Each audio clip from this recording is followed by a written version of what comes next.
أعوذ بالله السميع العليم من الشيطان الرجيم من حمزه ونفخه ونفسه. بسم الله الرحمن الرحيم. ربي يسر ولا تعسر وتمم بالخير. ربي زدني علما. وإذ نتقنا الجبل فوقهم كأنه ظلة وظنوا أنه واقع بهم خذوا ما آتيناكم بقوة واذكروا ما فيه لعلكم تتقون. وإذ أخذ ربك من بني آدم من ظهورهم ذريتهم وأشهدهم على أنفسهم ألست بربكم قالوا بلى شهدنا أن تقولوا يوم القيامة إنا كنا عن هذا غافلين أو تقولوا إنما أشرك آباؤنا من قبل وكنا ذرية من بعدهم أفتهلكنا بما فعل المبطلون وَكَذَلِكَ نُفَسِّلُ الْآيَاتِ وَلَعَلَّهُمْ يَرْجِعُونَ. یہ 4 آیات مبارکہ ہیں. آیت نمبر 171 سے 174، 171 سے 174. سورہ اعراف ہے، 9واں پارہ ہے. اور جب ہم نے ان پر پہاڑ کھڑا کیا، کہاں کھڑا کیا تھا؟ سروں کے اوپر. پہاڑ اللہ نے سروں پر جو ہے کھڑا کر دیا. گویا وہ ایک سائبان تھا اور انہوں نے خیال کیا کہ یقیناً وہ ان پر گرنے والا ہے. اس کو جو ہم نے تمہیں دی قوت کے ساتھ پکڑو. ٹھیک ہے، کس نے کہا یہ بات؟ اللہ نے فرمایا ہم نے کہا. کس کے ذریعے سے کہا؟ نبی علیہ السلام کے ذریعے سے کہا. کس کو پکڑنا ہے؟ کتاب کون سی؟ تورات. تو اس کو پوری قوت کے ساتھ، قوت کے ساتھ، پوری مضبوطی کے ساتھ اس کو تھام لو، پکڑ لو. اور جو کچھ اس میں ہے اس کو یاد رکھو. جو کچھ اس میں ہے یاد رکھو. یہاں سبق آپ کے لیے اور میرے لیے بھی ہے کہ ہم نے آپ کو کیا یاد رکھنا ہے. یاد رکھنا ہے کہ قرآن میں کیا لکھا ہے. یہ تو ان کی تورات والوں کی بات ہو رہی ہے، لیکن اہل قرآن بھی اس بات کو سمجھے. یاد رکھو تاکہ تم بچ جاؤ. کس سے بچ جاؤ؟ برے اعمال سے، برے کاموں سے، بری باتوں سے بچ جاؤ. اپنا بچاؤ کر لو، اور اس سے بچ جاؤ گے تو جہنم سے بھی بچ جاؤ گے، اللہ کی ناراضگی سے اور اللہ کی آگ سے بھی بچ جاؤ گے. اور اے نبی یاد کرو جب آپ کے رب نے بنی آدم کی پشتوں سے ان کی اولاد کو نکالا اور انہیں ان کی جانوں پر گواہ بنایا اور پوچھا کیا میں تمہارا رب نہیں ہوں؟ کیا میں تمہارا رب نہیں ہوں؟ انہوں نے کہا کیوں نہیں؟ ان لوگوں نے سب نے بیک زبان کہا بلا ہم گواہی دیتے ہیں، شہیدنا ہم گواہ ہیں، ہم گواہی دے رہے ہیں. اللہ نے فرمایا یہ اس لیے کہ تم قیامت کے دن یہ نہ کہو کہ ہم تو اس بات سے بے خبر تھے، یا تم یہ نہ کہو کہ بے شک ہم سے پہلے ہمارے باپ دادا نے شرک کیا تھا اور ہم ان کے بعد ان کی اولاد تھے. پھر کیا آپ، یعنی اللہ تعالیٰ تو جو یہاں پر ہے یعنی اللہ کی طرف ہے، یعنی آپ ہمیں اس کی وجہ سے، یعنی اس کام کی وجہ سے، اس فعل کی وجہ سے یا اس عمل کی وجہ سے ہلاک کر دیں گے، ہلاک کرتے ہیں جو گمراہ لوگوں نے کیا تھا. اور اسی طرح ہم آیتیں کھول کھول کر بیان کرتے ہیں شاید کہ وہ لوٹ آئیں. کہاں لوٹ آئیں؟ اللہ کی طرف. شاید کہ وہ لوگ ہماری طرف لوٹ آئیں. جبل پہاڑ کو کہتے ہیں، یہ آپ کو معلوم بھی ہوگا. یہاں پر ہے وَإِذْ نَتَقْنَا. نَتَقَ يَنْتِقُ کا معنی کسی چیز کو زور سے کھینچ کر ہلانا ہے. یہاں پر پہاڑ کا ذکر ہے اور سورہ بقرہ میں ہم پڑھ چکے ہیں طور کا ذکر ہے. یا تو وہ طور نامی پہاڑ تھا اور یا لفظ طور عام پہاڑ کے معنی میں بھی آتا ہے، اور دونوں جگہ دونوں مراد ہو سکتے ہیں.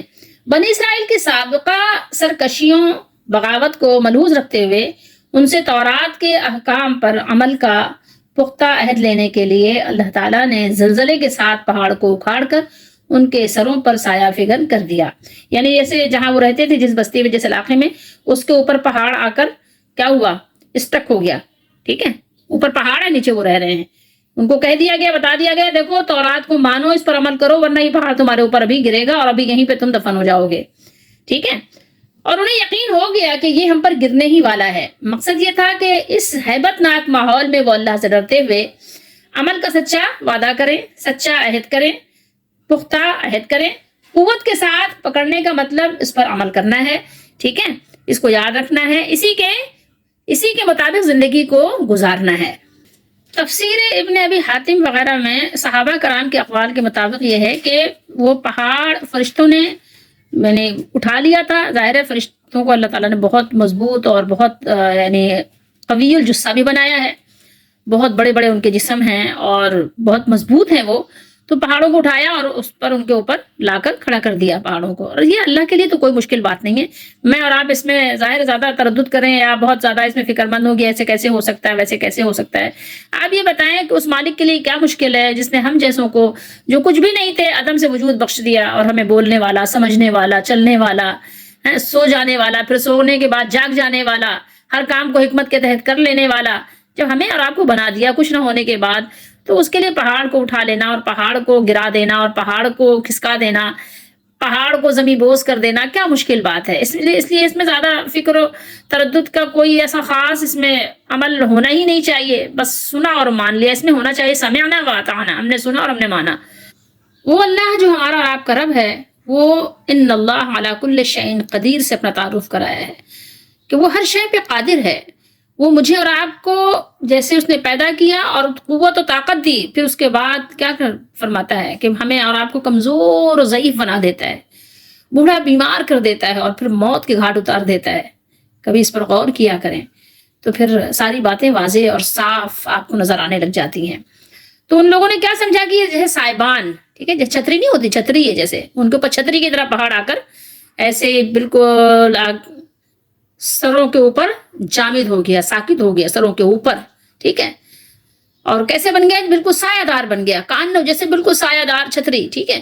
وہ زن اور گمان تھا اردو میں بولتے ہیں. ان لوگوں نے یعنی گمان کیا، وہ گمان کرنے لگ گئے کہ بس اب گرا چاہتا ہے کہ جب گرا چاہتا ہے. انہوں نے خیال کیا، گمان، یہاں گمان کا ترجمہ ہے، زن کا ترجمہ خیال ہے. ان لوگوں نے خیال کیا کہ یقیناً وہ ان پر گرنے والا ہے، بس اب گر گیا کہ جب گرا، ٹھیک ہے. بس وہ انہوں نے یعنی ان کو اس طرح زبردستی ان سے وعدہ لیا گیا تھا. یہ پیچھے بھی ہم سورہ نساء وغیرہ میں پڑھ چکے ہیں کہ ہم نے ان کے اوپر پہاڑ کو بلند کر دیا. وَرَفَعْنَا فَوْقَهُمُ الطُّورَ بِمِيثَاقِهِمْ، اللہ تعالیٰ نے فرمایا. تو بہرحال یہاں پر یہ بات ہے، لیکن پھر بھی کیسے لوگ تھے؟ انہی کی اپنی کتابوں وغیرہ میں لکھا ہے کہ پھر بھی وہ یعنی جھکے ہوئے تھے اور کن اکھیوں سے، یعنی مطلب ٹیڑھی آنکھوں سے دیکھے جا رہے تھے. پہاڑ ہٹا کہ نہیں، یعنی پہاڑ ہٹے تو بس. تو ان کی بات کیا تھی کہ اپنی مرضی کی بات مانتے تھے اور جو مرضی کے خلاف ہوتی تھی، جو مشکل لگتی تھی، اس کو نہیں مانتے تھے. اللہ کے نبی سے صاف انکار کر دیتے تھے. اور آپ کو پتہ ہے یہ کون سی قوم ہے؟ یہ وہ قوم ہے جس کو اللہ تعالیٰ نے موسیٰ علیہ السلام کے ذریعے سے نجات دلائی تھی فرعون جیسے ظالم قوم سے. یہ وہ لوگ ہیں جو موسیٰ علیہ السلام کو اتنا پریشان کر رہے ہیں. یہ آپ کے خیال میں رہنا چاہیے. یہ کوئی کافر قوم نہیں تھی کہ کافر تھے، یہ نہیں، یہ ماننے والے تھے. یہ مانتے تھے، ان کا یقین اور بلیف تھا کہ ایک اللہ ہے جس نے ہمیں پیدا کیا، جس نے موسیٰ علیہ السلام کو نبی بنا کر بھیجا ہے. انہوں نے موسیٰ علیہ السلام کے سامنے دیکھا تھا کہ فرعون غرق ہوا ہے اور ہم نجات پا گئے ہیں، لیکن اس کے باوجود ان کا یہ حال تھا، ماننے کو تیار نہیں تھے. یہ اس قوم کا ذکر ہے، یاد رہنا چاہیے آپ کو. تو یہ اللہ تعالیٰ نے ان سے فرمایا. یہ بات ہم پہلے پیچھے بھی پڑھ چکے ہیں کہ کتاب کو قوت کے ساتھ پکڑ لو، ٹھیک ہے، تاکہ تم متقی بن جاؤ، برے کاموں سے بچ جاؤ. تو یہ ہمارے لیے بھی ہے، اگر کتاب کو پکڑیں گے مضبوطی سے تو ٹھیک ہے، نہیں پکڑیں گے تو ظاہر ہے کیا خاک تقویٰ حاصل ہوگا، کہاں سے تقویٰ آئے گا؟ اللہ کی مانو گے نہیں تو متقی تو بہت دور کی بات ہے، باغی بنو گے، سرکش بنو گے. اب یہاں پر اللہ تعالیٰ نے اس عہد کا، اس وعدے کا ذکر کیا ہے جو تمام انسانوں سے اللہ تعالیٰ نے لیا ہے، ٹھیک ہے. اولاد آدم سے لیے گئے عہد کا یہاں بیان ہے. اللہ تعالیٰ نے بیان فرمایا ہے کہ اس نے بنی آدم کی پشتوں سے ان کی اولاد کو نکالا اور ان سے اقرار کروایا کہ اللہ ہی ان کا رب اور مالک ہے اور اس کے سوا کوئی معبود نہیں، کوئی الہ نہیں، ٹھیک ہے. اور اللہ تعالیٰ نے اسی فطرت اور اسی جبلت پر انسانوں کو پیدا فرمایا ہے. سورہ روم میں اگر آپ کو یاد ہو تو وہاں پر اللہ تعالیٰ نے ارشاد فرمایا فَأَقِمْ وَجْهَكَ لِلدِّينِ حَنِيفًا فِطْرَةَ اللَّهِ الَّتِي فَطَرَ النَّاسَ عَلَيْهَا لَا تَبْدِيلَ لِخَلْقِ اللَّهِ. سورہ روم ہے، آیت نمبر 30 پہ، وہاں دیکھیے گا.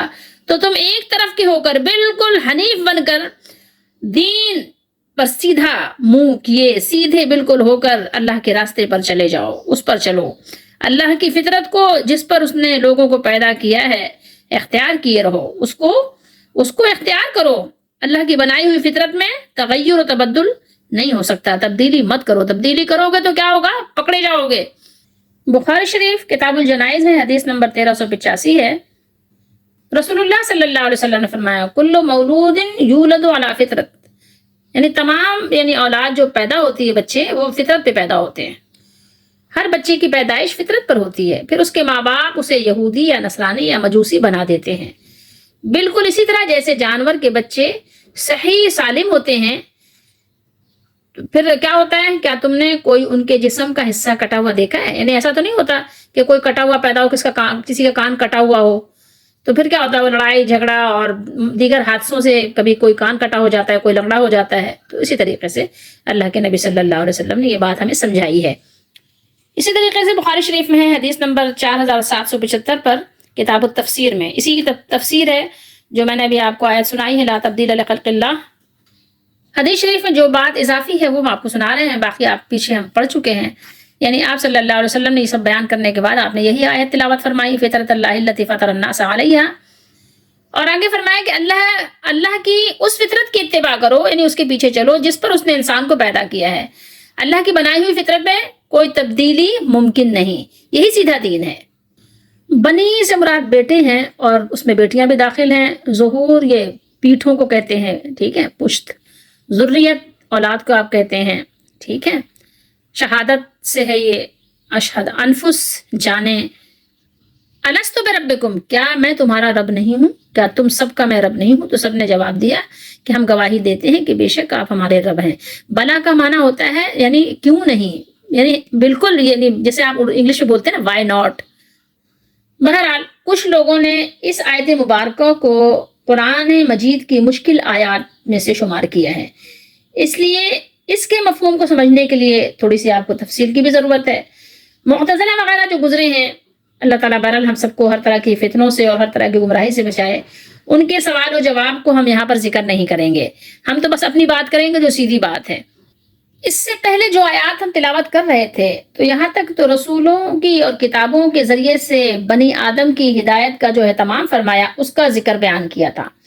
اب کائنات میں اور خود انسان کی ذات میں, انفس, ٹھیک ہے, انسان کی جو انفس ہے اس کی ذات میں جو ہدایت کی دلیلیں اللہ تعالیٰ نے رکھی ہیں ان کا ذکر یہاں پر بیان کیا گیا ہے. اہل علم نے اس آیت کی دو تفسیریں بیان کی ہیں.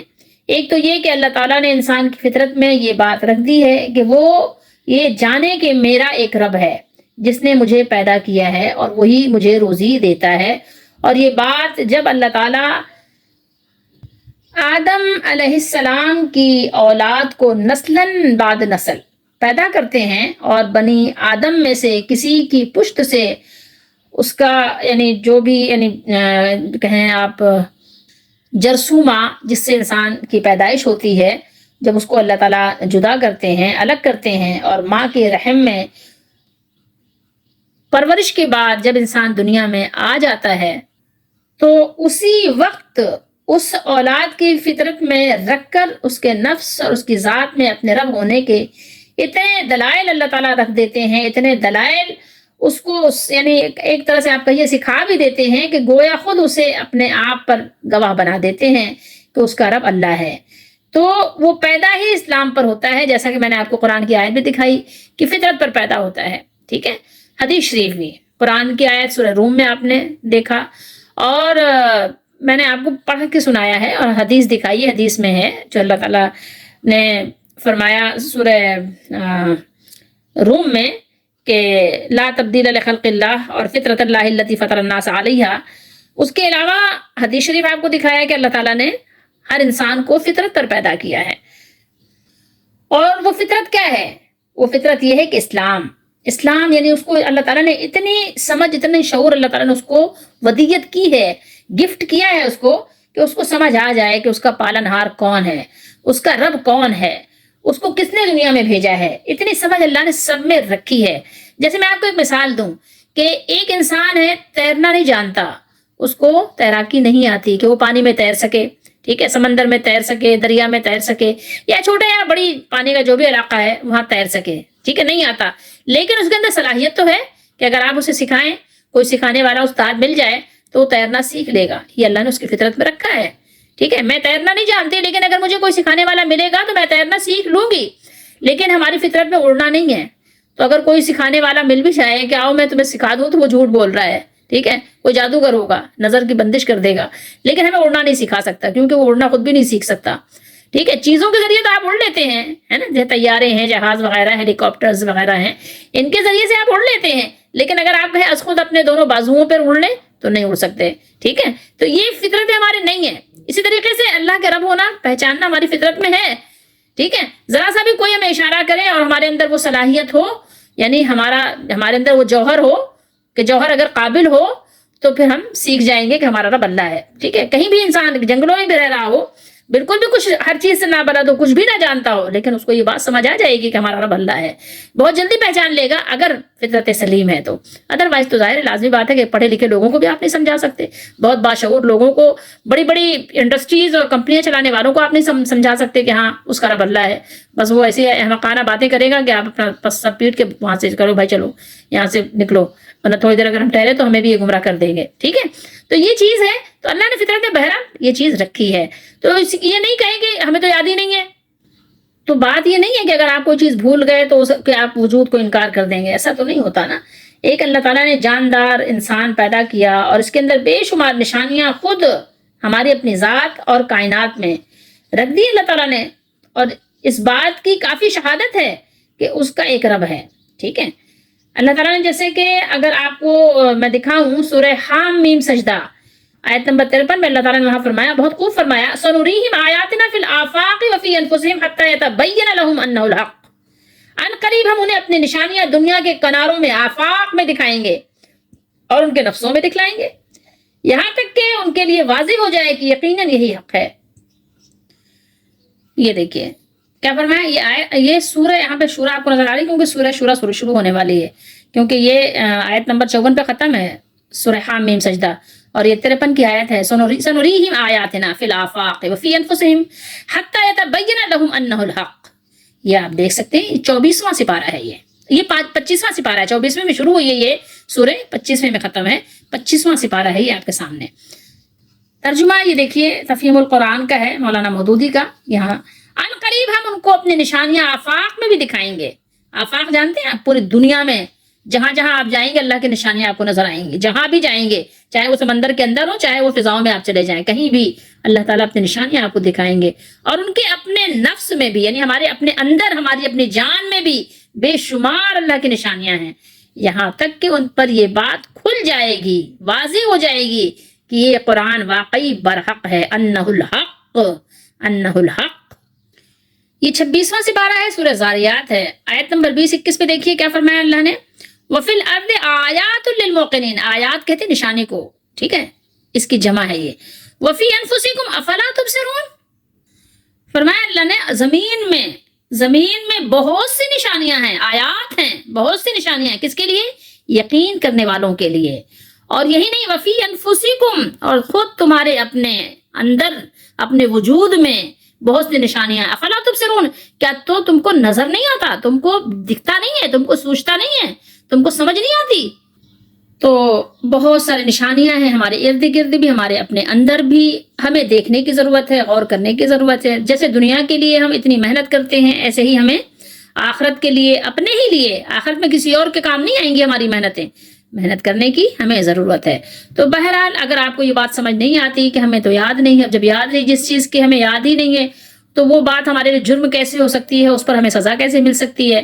اب آپ کو تو یہ بھی یاد نہیں ہے کہ آپ کی پیدائش ہوئی تھی تو آپ ایک چھوٹے سے بچے تھے اور آپ زمین کی چیزیں اٹھا اٹھا کر کھاتے تھے، گھٹنوں کے بل چلتے تھے اور گندی چیزوں میں ہاتھ ڈال دیتے تھے. آپ کی ماں آپ کو کبھی فیڈر پلاتی تھی، کبھی آپ چسنی پیتے تھے، کبھی انگوٹھا آپ جو ہے اپنا چوستے رہتے تھے اور ادھر ادھر گندگی میں ہاتھ ڈالتے پھرتے تھے. آپ کو اچھے برے کو کوئی تمیز نہیں تھی، کوئی بھی چیز اٹھائی اور منہ میں ڈال لی، آپ کو تو کچھ بھی یاد نہیں ہے.